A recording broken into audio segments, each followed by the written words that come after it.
এক দশক আগেও হজের কথা ভাবলেই চোখে ভেসে ওঠে তপ্ত মরুভূমির ধূসর পথচলা, ভিড়ের মাঝে হারিয়ে যাওয়ার ভয় আর ভাষা না জানার ব্যাকুলতা। কিন্তু সময় বদলেছে। ২০২৬ সালের হজ এখন আর কেবল মরুভূমির কঠিন পথচলা নয়, বরং প্রযুক্তির ছোঁয়ায় এটি রূপ নিয়েছে এক সুশৃঙ্খল, নিরাপদ আর অনন্য ডিজিটাল যাত্রায়।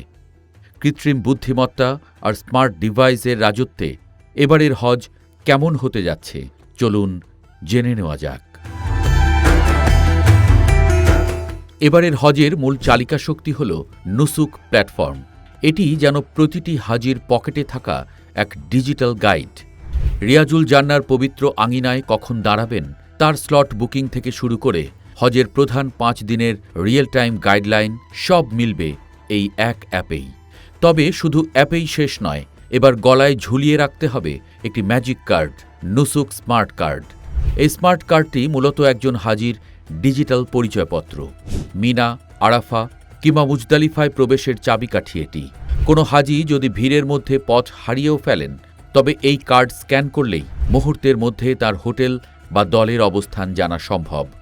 বিমানবন্দরে নেমেই হাজিদের সঙ্গী হচ্ছে তাওয়াক্কালনা অ্যাপ। পাসপোর্ট, ভিসা আর স্বাস্থ্য বিমার মতো গুরুত্বপূর্ণ সব নথিপত্র ডিজিটাল ফাইলে বন্দী থাকায় কাগজের ঝক্কি পোহাতে হচ্ছে না কাউকেই।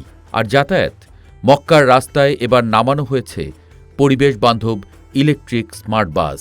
স্টেশনের ডিজিটাল ডিসপ্লে দেখেই বোঝা যাবে পরবর্তী বাস কখন আসবে। আর মক্কা থেকে মদিনায় দুরন্ত গতিতে ছুটে চলার জন্য রয়েছে হারামাইন হাই স্পিড রেলওয়ে অ্যাপ।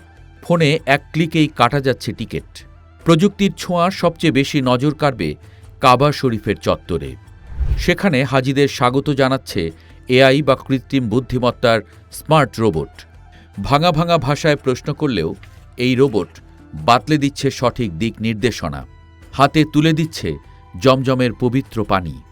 অন্যদিকে প্রবীণ হাজিদের সুরক্ষায় কাজ করছে বিশেষ স্মার্ট ব্রেসলেট, যা সার্বক্ষণিকভাবে ট্র্যাক করছে তাদের হার্টবিট ও রক্তচাপ।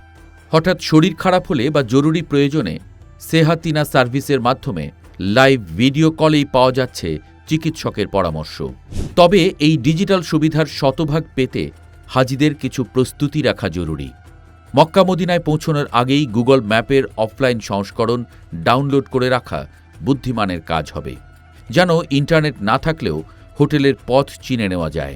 সাথে সবসময় রাখতে হবে একটি শক্তিশালী পাওয়ার ব্যাংক আর স্থানীয় কোনো টেলিকম অপারেটরের বিশেষ হজ সিম।